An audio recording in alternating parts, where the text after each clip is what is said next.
Welcome to the Decision Layer. I'm Amar and this show is presented by CapHound. My guest today is my friend Cristian. We met on FinOps X, and I really like how his mind works. He's the founder of LeanerCloud. Before going out on his own, he spent nearly 3 years at AWS as a Specialist Solution Architect, first for Spot, then Flexible Compute, which is another way of saying he was the person AWS sent in when a customer's compute bill got scary. And before that, close to a decade, running infrastructure at Nokia and here in Berlin across hundreds of AWS accounts. So he actually watched cloud cost turn into a discipline from basically every seat there is, inside the customer, inside the hyperscaler, and now as the person building the tools. Cristian, welcome, man. Thank you. Thanks for having me. So you were doing cost at here before FinOps was a word anyone used. Walk me through the stages. How did it go from nobody's job to a profession? Yeah, so the story goes back in the data center. We were running at Nokia pretty inefficiently, I would say. So at the point when I joined the team, the standard procedure was that every team was getting like 2 blade servers in a rack for whatever, no matter which product they were building, you got at least a pair of servers. And the application that I was supposed to launch when I started in Berlin was a HTML5 mobile website, which the entire application was like a few megabytes of static files and a couple of PHP files. So we had this massive like monster server that was just serving a few files. And soon after we migrated to AWS, maybe a year or two after, and we migrated everything and like right-sized the infrastructure to like match the application requirements. So we provisioned something much smaller. But it's been like a migration that we did, and then soon after there was an effort to streamline everything else the company had. So by that time I was also responsible for a few other applications, and one of the things that I was running into was we discovered Spot instances, and we provisioned some Spot capacity for cost optimization back in the days where Spot was a bidding marketplace. So I built a tool that made it more reliable because we ran out of capacity and so on. So that's kind of how it started back like 10 years ago with this tool, which I open sourced. It was just a fun project for me. I didn't really care about like making money out of it. Like my focus has been to learn, like play with cool technology. Back in the day was the Go programming language had just launched a few years before, and I got to, let's say, use it in a fun project. And I built this tool with running in Lambda with Go back before there was a Go official runtime for Lambda. So there was like a lot of creative uses of the platform to make it work. And this project eventually turned pretty successful. It was solving a very painful issues for customers that when you had a configuration in AWS at the time, you could provision Spot from a single instance type in an auto-scaling group. And that was kind of also the issue that I ran into. We ran out of capacity in the groups. And when I started to build the tool was basically giving you diversified capacity in the group without changing the group's configuration. So you kept running the same launch configuration at the time, and the tool would provision diversified Spot instances when you were running out of capacity. And this became pretty viral. At some point, it was provisioning around 2% of the entire Spot capacity. That doesn't sound much, but compared to, at the time, I think auto-scaling was doing like 40%. And this was something that I had built in my spare time as a fun project. Yeah, it ended up pretty popular in the enterprise world. So then I was like, yeah, I started to see companies built around my code. And I was like, maybe I can try to monetize it. My clever monetization idea was to sell supported open source builds that I had tested. Okay. And also like selling, like offering rollout support at scale at a time.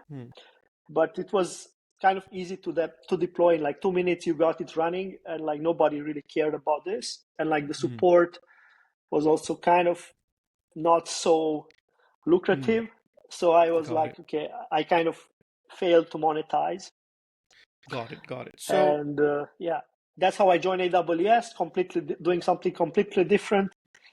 And in AWS, yeah, people knew me because of this tool, and eventually switched to this that's great. compute role. Yeah.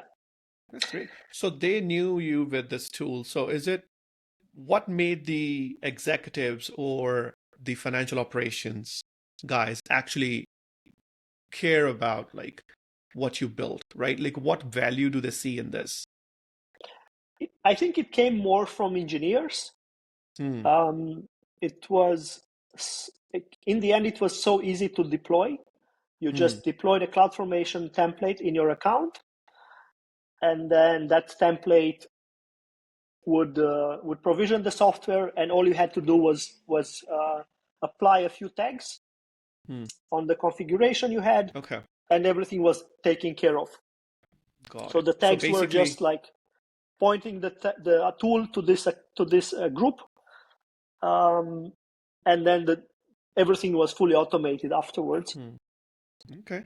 So basically the devs were the internal champions that actually saw the value in the tool that you were saying, that you built. Yes. And then from there, you got noticed by AWS, right? Yeah. People were deploying it. Like a lot of people deployed this tool. There were like thousands and thousands of companies having this setup. Like I think management sometimes didn't even know, but eventually it was so big that even some of the biggest AWS customers, one of them was the third biggest Spot customer, deployed it, and it converted their entire fleet to Spot in a matter of like weeks. Nice. That's they were actually usability. They were such a success story that they were on stage at reInvent with this like rollout, very quick rollout, but they were not allowed to talk about the tool. Apparently somebody very high in EC2 was not really a big fan of this. So they were like, you can go on stage, talk about how fast you deployed Spot, but don't mention how. Okay. So yeah, that's just politics, man. That's politics. But it's good to actually look at something that you built and get recognized because of it, right? So that's what we engineers dream of. Like this is what we built, and this is how everyone is using it and making their product better, making their workflows better. So that's awesome. You are talking about speed, how it is easy, and right now automation and AI is really on the brink of, everybody's deploying something with AI, automating something in AI. AI assistants, AI chatbots are on this way. Where do you see that AI spend sits on this curve where the automation is happening right now? And how do you use it? Yeah. I mean, I still build tools. So after all this adventure with the Spot service team, I eventually quit AWS and started to try to sell this tool again, and failed for a different reason. But then eventually I switched to do a service work and help companies optimize their cloud costs as a service. And everything that I do as a service, I automate through tooling that I build for myself.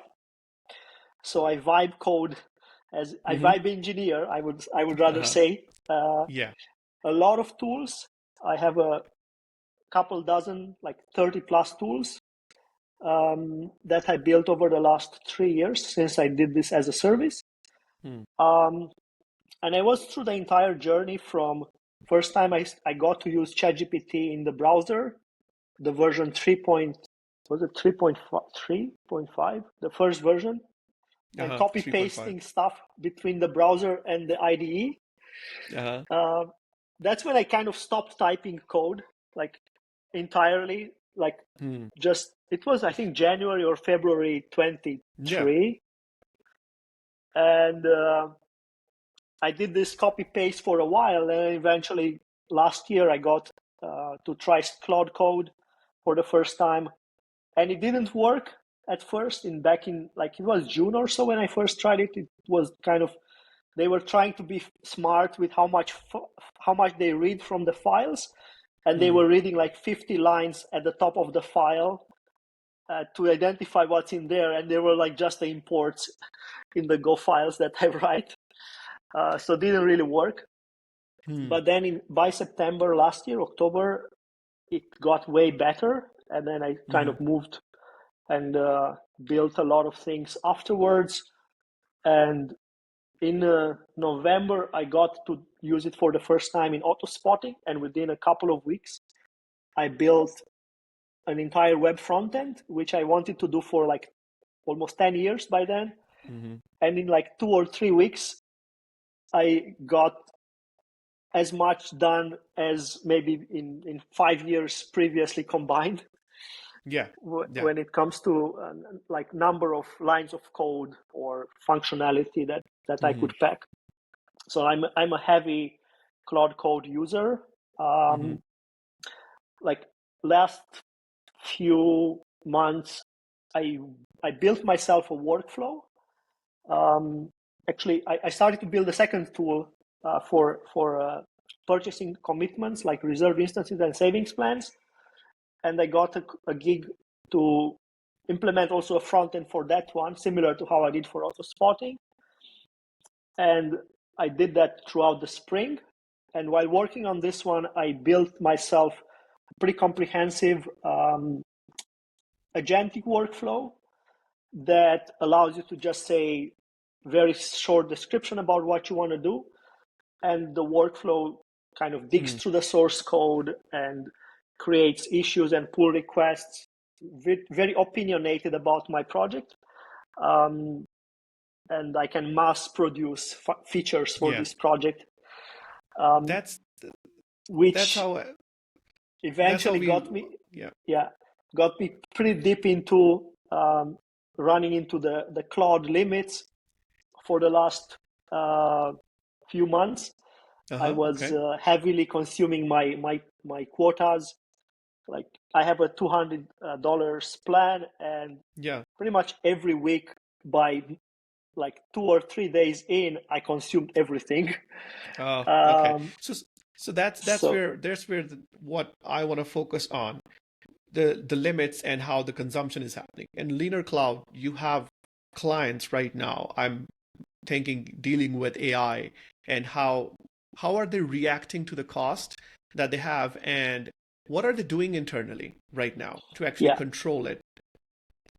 Yeah, so the clients I work with aren't so advanced in the AI space. They've been doing some experiments with like Bedrock and stuff, but not so advanced yet.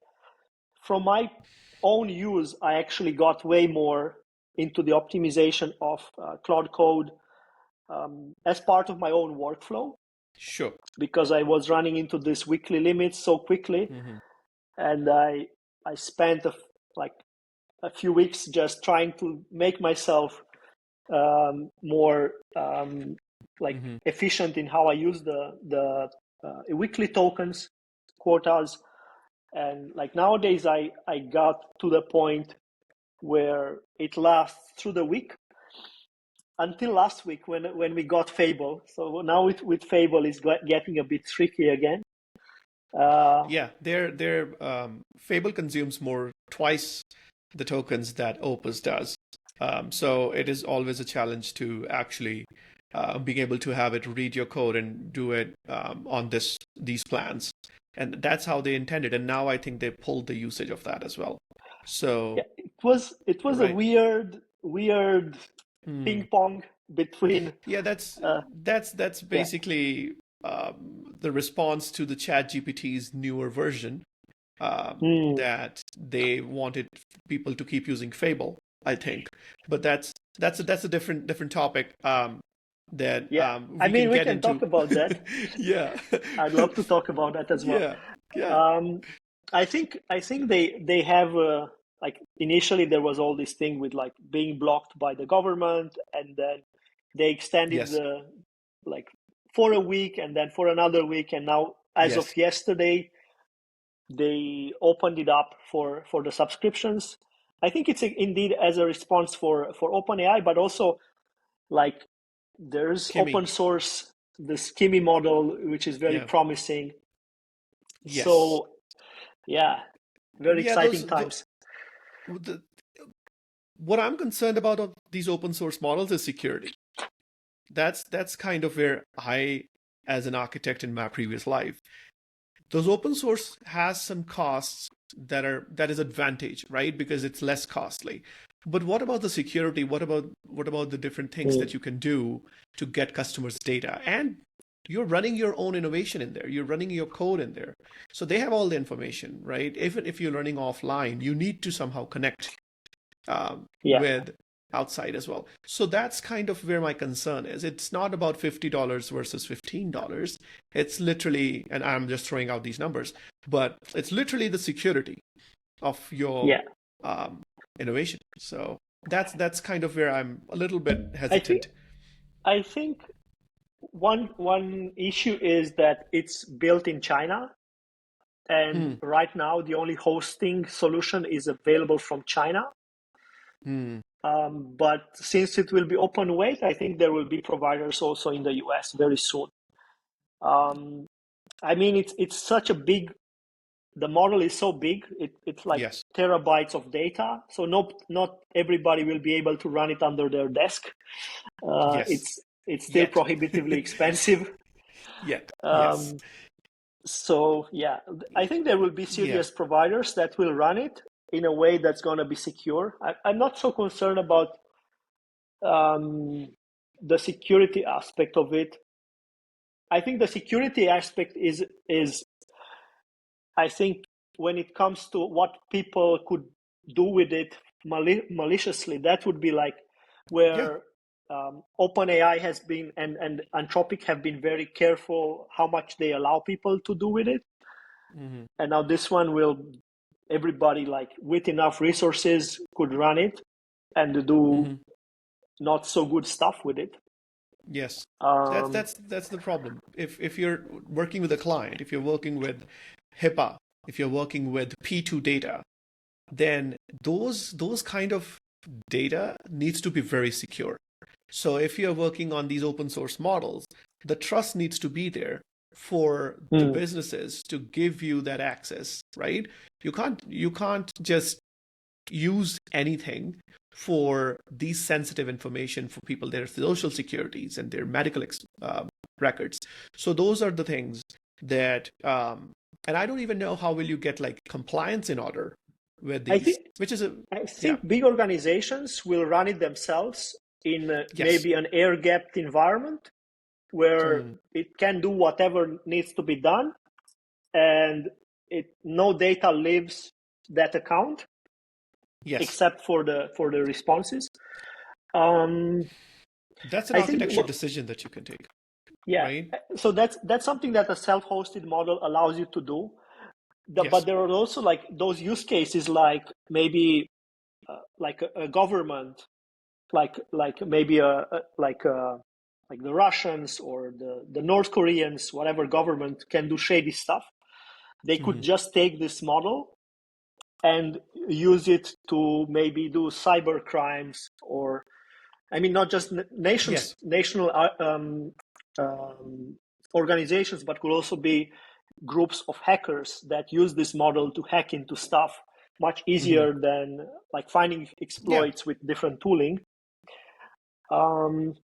Like finding zero-day exploits and that kind of stuff, which Anthropic has been very careful not to allow. I think the costs will come down because they have to compete with the open source. But it's just the normal people who has a little knowledge of how the security works and all that. They are gonna use these way more. But then whatever you're creating, it needs to go in an environment. So that's when it goes to an environment of a third party, that needs to be secure. So that's where my hesitancy is. Anyhow, this is a long topic, my man. I want to get back to you. I want to get back to actually something that you said. So you've argued for a long time that cost tooling has to be hands-free or opt-out, right? Because product teams will always have something more urgent than cost. Does this still hold? Because right now cost is, everybody's thinking about AI cost. Everybody's thinking about how the outcome of the AI use case. Yeah. So I think from my perspective, cost is something that people are most often reluctant to take into account. For a lot of things, like in the cloud space, there's so much complexity in managing the cost, and like people always have something more interesting to do than chase some oversized capacity or and there are like these FinOps teams that try to get people like to care about the cost. So a lot of it is how do you incentivize engineers to care about costs? I mean, there's a lot of engineers have this culture of efficiency, but not everybody has it. So there's also some resistance. And when it comes to AI, in my opinion, the AI is a pretty let's say like the challenge in the cloud space comes when like you have multiple providers offering different offerings, but the offerings always have some data, let's say data gravity, I would call it. And like you have a lot of data, you cannot move to a different provider. And that keeps a lot of stickiness into the solution that you're using. Whereas in the AI space, it's pretty stateless. So that it's very easy to, let's say, today use Claude, tomorrow you switch to Codex. The model kind of works relatively similarly. So there's not so much data that's hard to migrate. Maybe you tweak a bit the prompts, the harness, but in essence is kind of a drop-in replacement. And this is something that I see, like you definitely have multiple options, like you have multiple flavors of the model, so you can switch more efficient versions over like the frontier model. But at the end of the day, each provider has like a tier of models, and maybe you switch between those 3 or 4 tiers, and each of them has maybe a couple of flavors, but you have maybe 5 options or so per vendor. And now you have multiple vendors offering similar sets of options, competing with each other on cost. And with open source now also becoming more a viable alternative. So what I can see is these vendors are trying to squeeze people to pay more, because they for sure they want to get their investors some return of investment. But the fact that the models are easy to like replace with each other interchangeably, I think it will drive like a kind of a race to the bottom when it comes to the price, which is not exactly what these AI vendors are excited to see.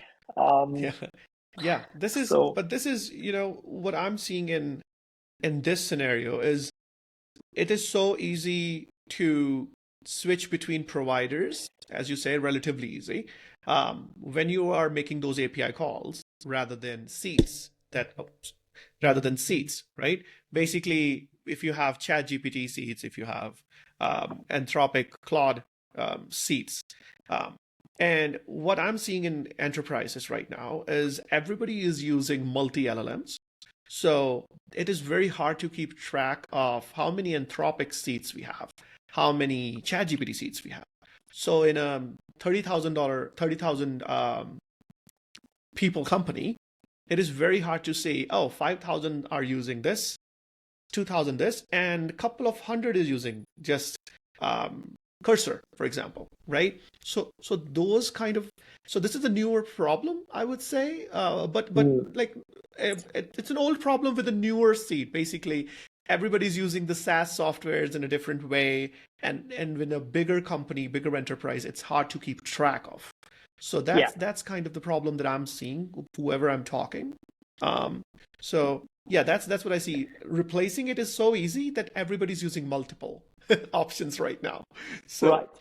I think in the end, this solution, this problem has been, as you said, it's not new. Like people were managing seats for like IDEs or all sorts of tooling, like per seat. Salesforce, Yeah. What can happen, like, is they start enforcing, like maybe once the models get, let's say, to a state where it doesn't really matter which provider you use, they can just choose one of the providers and then stick within that and kind of force everybody to drop the others. I mean, the way it's so easy to kind of move the configuration between them, like my workflow that I built, I made it in a way that it can consume the same configuration across Claude, OpenAI, and also Google models. So the same configuration, the same workflow can handle all three of them pretty much the same way. Yeah, so, that's the application spend, right? That is basically what your application is working with. And then the other part, like you were talking about with a dev mindset, and I totally understand, and I am totally with you. But I'm talking about the business layer of it. Like, okay, how do I force, right? Force is a strong word, but that is what you need to do. For some 5,000 people out of 60,000 in your company to forego ChatGPT because we are thinking of just giving everybody Claude. And then that actually spawns out a different problem of one provider dependency in this chaotic environment where they are very overvalued. You don't want to depend on one provider because a total dependent on just Anthropic or just OpenAI will actually very risky at this point. If right now the LLMs can see a drop of more than whatever percentage in stock, and the company might not exist, right? I think, so I think as a company, you actually want to have multiple vendors to not, let's say, depend on just one of them. And then if you have redundancy, then you can negotiate maybe a better deal with one of the vendors, knowing that you can move to the other ones.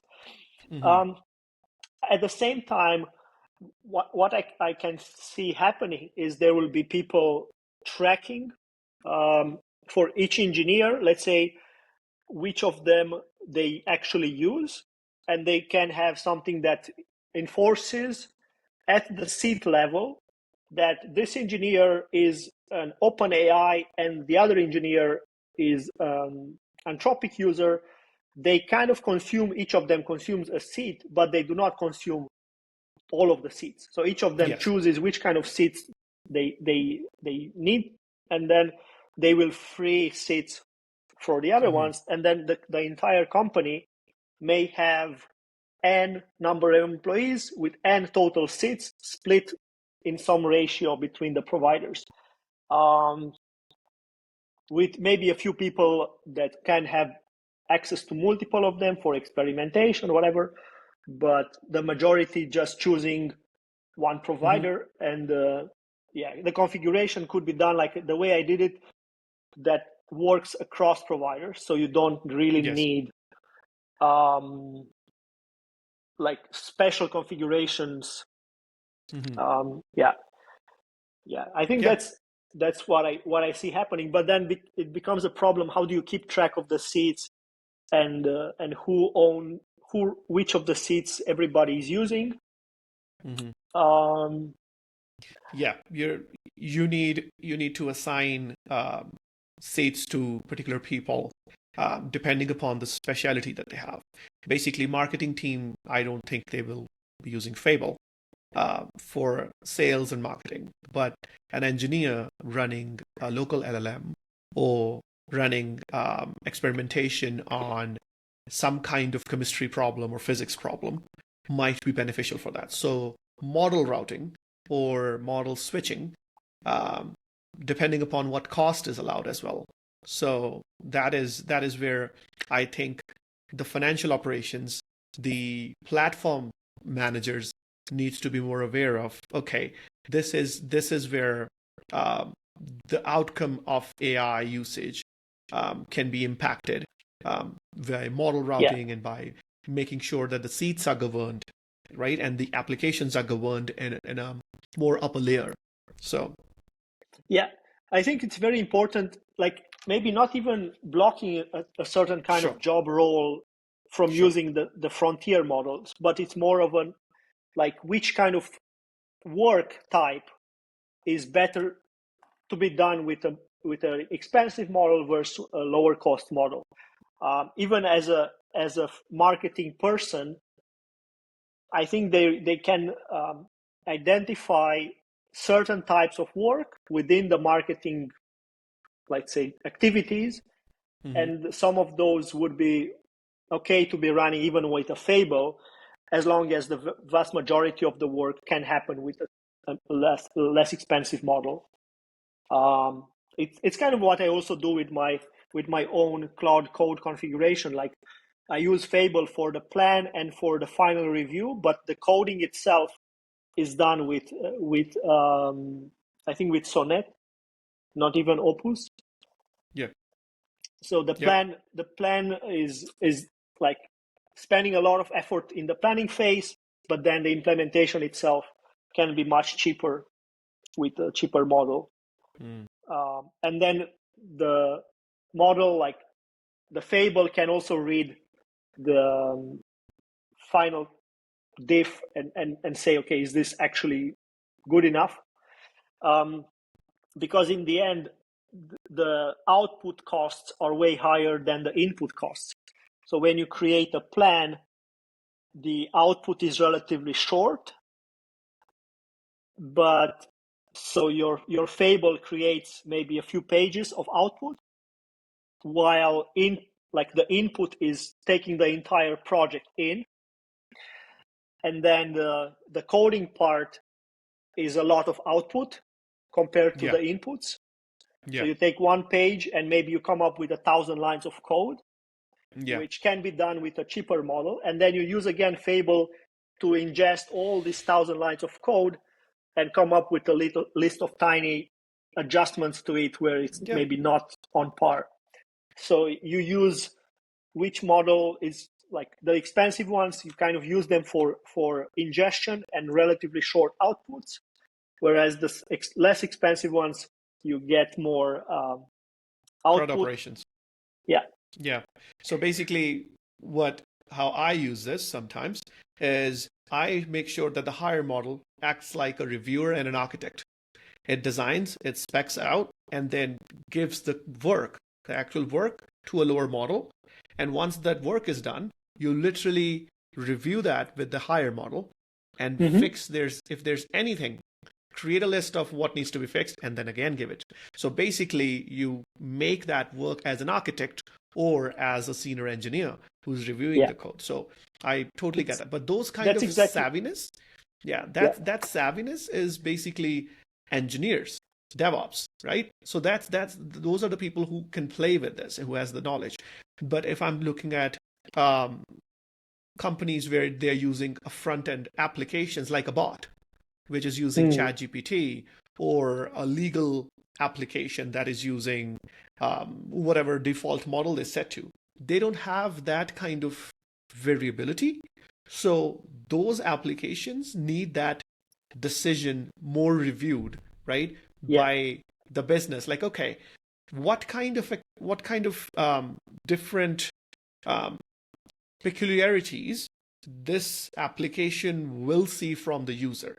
If it's just like, hey, this is a maintenance bot, you can just click on, hey, I need my air conditioning fixed, and that bot just sends you towards an operator. That does not need that level of intelligence. Hence, you can save a lot of money by just defaulting it to a lower model. Yeah. Right. I mean, I think it's also a matter of like engineers. Once you get into code generation, the sheer volume of tokens that you consume, both as input, working on a large code base, but also as output, is orders of magnitude more than somebody in marketing who just maybe does some website tweaks. Yes. So in the end, I think it will dominate the big picture of costs. And that's where you actually, like, doing all these model routing as you described, which is just how I also kind of use it, makes a much more like impact in the big scheme of things. And so, like whatever other people use could be negligible compared to engineers, right? In my opinion. Yep, you're right. The backend work has more highly, I would say, complex work. But the thing is, we don't know because marketing is not our field. So hey, take our word, right, with a pinch of salt. So, getting back to you, I wanted to know that I read that you price on share of what you save people. Why that model? What spurred that in you? Yeah. I mean, the alternative would be to work, let's say, billing by time, which is traditionally how people were doing freelance work. In my opinion, like what I try to do is focus on building, because I'm a builder. I love to build. And the incentive, if I would charge on time, would be to like not automate and just do the same thing again and again manually to charge more hours. Whereas if I charge by a percentage of the savings, my incentive is to build more automation and also to be faster in the delivery, which is aligning the incentives with the client better. So I think this is a way. Like, it's also a matter of risk to the client, like that they're not paying me without getting results. So if I don't deliver results, I don't get paid, which kind of I have more skin in the game. Yeah. Do you think, like, in this AI world, automation, that, as you said, do you think the consultings that are billing for hours right now, they are like in a bigger threat, like SAP or other companies, bigger companies right now? Their whole thing is hiring, outsourcing to India, to other countries as well, and to actually bill the clients on human hours. But with AI, that kind of billing is now shrinking, and it should shrink because AI, that's how you use AI. What do you think this is going to be in 2 years? What do you think the company is going to, do you think they can pivot easily? I mean, I think they can still keep this model, because for work that's not scoped, like development work is very, very well suited for this hourly billing, because you cannot predict how long it will take. But at the same time, as the industry moves towards AI, what was normal, like how much output is expected from somebody in a week, will change dramatically now that we have AI. And it's like you cannot just deliver 5 commits in a week. Yes. You're expected to deliver more.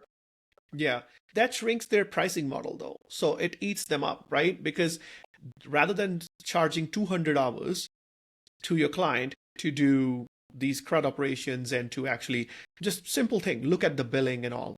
Now you can use AI to make that work in an hour. So $200 versus a couple of hours, their pricing model, I don't know how the revenue and how the business going to work because they've scaled a lot. I don't see how people save their jobs on this, right? And how I don't see how the finance works in this. So yeah, I mean, at least in the short term, they can squeeze more from the people they have. I mean, at least that's what I can see. Like probably they sell hours and they do the work in minutes, and then they pocket the difference. But yeah, the incentive is not well aligned. yeah, Like, with the coming technology. Yeah. So Yeah, I totally understand that silence that we both have right now. I think that's where the companies are right now with the experimentation of the automation. What do you 2 years out, let's say, where do you think this whole AI experimentation, automation, the stocks, everything, where do you think this is going? yeah, I mean, it's been less than a year since I started to use Claude, and like I had no idea it could get so good so fast. I was like riding a rocket ship of sorts. Yes. And the things don't seem to slow down, like just with Fable, with these new Chinese models. It's getting better and better. I have no idea what we will have maybe in even 6 months from now, let alone 2 years. Yes. But the trend is pretty clear that you can do more complicated, more complex work with the models we have, even within the same cost subscription. So there will be like even compared to 6 months ago when I started to do this workflow, I was still writing code and prompting one feature at a time. And it was prompt by prompt, and like every single thing that I did was originated from a prompt. And now I have this harness that you can give it. I mean, I hired a QA a few months ago, and I tasked the QA to find all the issues in the application. I mean, I could have done it with an AI, but I wanted to be like more, let's say, human, verified. And then I got a spreadsheet of 80 or so issues, like in the front end. And I just gave Claude the entire list, and overnight it created 80 pull requests. Yeah. Without That's me useless. having to prompt anything. So the QA, it implemented everything, and then the QA did a second pass through them, and like 90% of the things were properly solved. So this is unbelievable, like compared to 6 months ago, and like Yeah. 2 years from now, I have no idea. Yeah, nobody has an idea, man. And So, and the thing is that even if you optimize the current algorithm, you will still have more than 10x of the current optimization that we have right now on AI. Even if you do just 10, it'll still be 10x more valuable. Just optimizing the current basic algorithm of AI. And right now, computers are also getting better, right? So we don't know where the next 6 months or 3 months going to be, what different models they're going to be, and even automation of robots.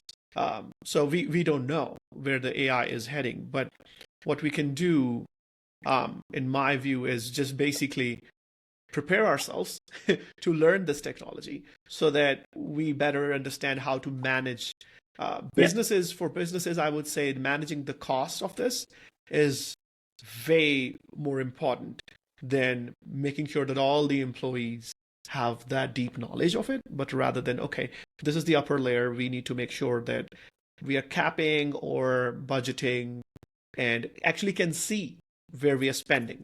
So I think that's what I think this is going to be important. I think we are like the things are improving at an exponential rate. So it's clear to see the trend goes up, but how much is it this much or just this much? But yes, it's clearly going up. So what this improvement will unlock us to be able to do, that's not something that we can see, but it's pretty clear that it will get better. Yeah. And I know, but it's very hard to actually see where this is going. And right now we can just wait and see every 6 months what new model comes up and what kind of intelligence that has. And I wanna ask you one more question, and that is basically, you said out loud something like most vendors won't. The people will pay more for the service than the product. Why do you think that is? Why would people will value that? Yeah, so in the SaaS world, the whole point is reducing the costs. Like you have a certain expectation on how much would a SaaS tool cost, and even if it's very valuable to you as a user, you're comparing it with other SaaS tools, which have very low incremental costs per user. As for like the vendor, the SaaS vendor doesn't, like, let's say if Netflix gets a new user, it doesn't cost them $10 to serve that new user. Maybe it costs them 10 cents. So there's very clear discrepancy between the cost per user, and there's a let's say a market price for SaaS that is in the same range across multiple tools, across domains, and so on. Whereas for service work, the alternative is the full-time employee cost. Like you have the job market has a certain range, and when you hire somebody to do a service, it has to be from within the same, at least order of magnitude, from the compared to a full-time employee doing the same work.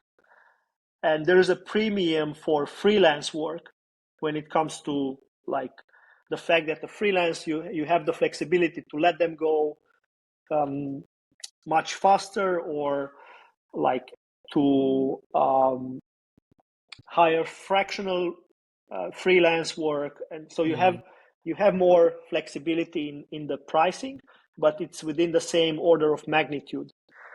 So there is for sure more like people have easier to justify a higher cost for service work compared to a SaaS tool. Makes sense. This makes sense. And it's also a matter of scalability. As a service provider, you cannot clone yourself 1,000 times. So your costs to deliver the service actually is not like, it's kind of scaling proportional to the number of customers you have. So it's not infinitely scalable.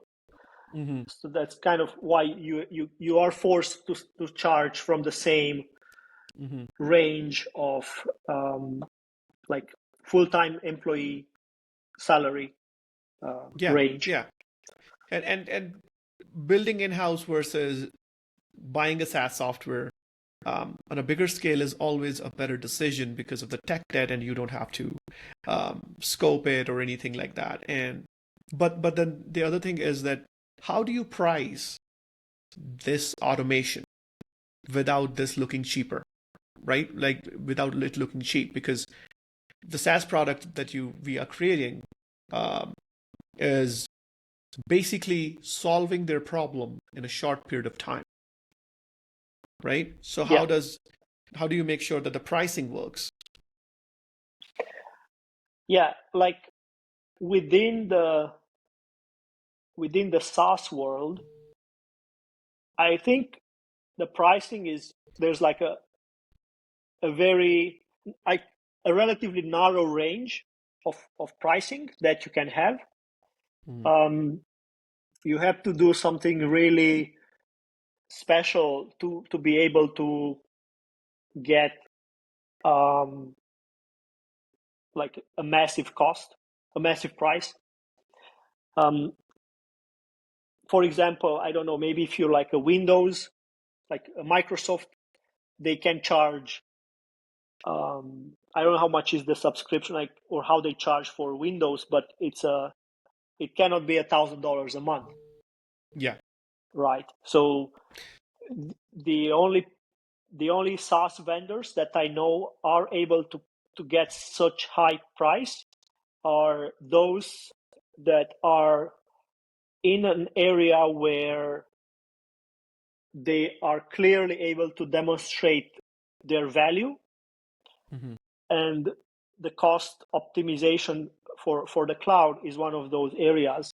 Like there are vendors, like SaaS vendors for cloud cost optimization that charge like a percentage of the total cloud bill, maybe like 1% of the total bill, or a percentage of the savings, because they are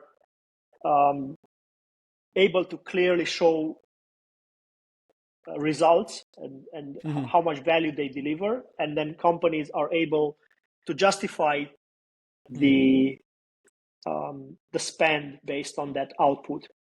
Yeah. Basically, you price it with the value that you provide, right? You cannot charge $1,000 if you're solving a $20 problem. You can, the charge depends on the value that you provide to the business. But with SaaS software, the complexity of the problem is basically the value that you provide to the world is basically what the price that you are valid to get. So I think, yeah, right. That's where. I mean, that's what I think. I think in the end, there's also this, like if you look at the subscriptions for AI, which is a great example on pricing, they do these pricing tiers. So you have the OpenAI and Claude, all of them have this $20 tier. They have a pretty generous free tier. Then they have the $20, then they have the $100, and then they have the $200. Because there are these layers of, like, as a consumer, you basically expect stuff for free and you don't use much. And the more you use, the more you're expecting to like start paying. But there are like levels of payment that they can charge based on how much you use. So maybe somebody who pays the $20, they will not use it for work. They may use it occasionally, right? Yeah. Whereas somebody like myself who uses it for work, they would happily pay the $200. Yes. Because they can get much more out of it. Yeah. Basically, it's B2B versus B2C, right? It's who your client is. Is it a consumer that is using $20 worth of intelligence, or is it an enterprise that is using it for complex work. So the targeted B2B versus B2C is where the tiers are. But at the same time, the amount of value that you can get out of those $200, it could be like, in my case, I could charge like in the tens of thousands of dollars, like 4 digits for my clients for something that I can deliver with the $200 subscription. So it's a small percentage of the value that I get out of it. Yes, but the thing is that you have the intelligence and the skills to derive that value from those $200 subscriptions. It's not that anyone can charge 4 figures and use that $200 or whatever $100 subscription. It's the expertise that Cristian have that those people are paying for, because you can solve the problems quicker and can see those different nodes connect and actually derive the value out of that $200 subscription. And I think that's where the value is, right? Not just 200 versus 4 figures. It's Cristian is using this 200 and converting that into this 4-figure or 6-figure or whatever figure problem solution. So I think that is worth paying you. What do you and I didn't even realize, but it's already been an hour talking to you, my man. So I wanna make sure that I ask you this question, because I'm gonna ask this to everybody. Suppose that you become an owner of a company's AI budget, right? Like tomorrow, it's a bigger company. You just became the owner of the AI budget. What is the first decision that you'd make? I think the first decision would be to optimize every engineer's configuration. So having them like roll out a sort of workflow similar to what I have and what you described across their entire group of engineers. And maybe run it as an internal platform of sorts, like that anybody can contribute to this shared configuration, or run a certain version configuration internally, and then you can like update to the next version and do pull requests and like running the Claude Code configuration basically as an internal software or open source project. Because in my opinion, engineers are the biggest users of AI, and if you can get this configuration in a way that's efficient for engineers, you can unlock the most benefit for the company as a whole. So that's what I would do. Make sure that everybody's using the same standardized optimized setup. That makes sense. That makes sense, man. Well, thank you, Cristian. I actually really enjoyed talking to you through your experience and what you are seeing in the industry and how this all going to become in the next 2 years. And the basic thing is we don't know. We'll see. Well, thank you for your time, man. We can ride the exponential. Yes, for sure. Everybody's riding that exponential. Well, thank you for your time, Cristian.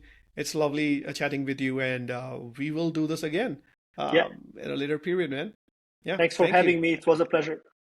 Yeah, same here, my man. Same here.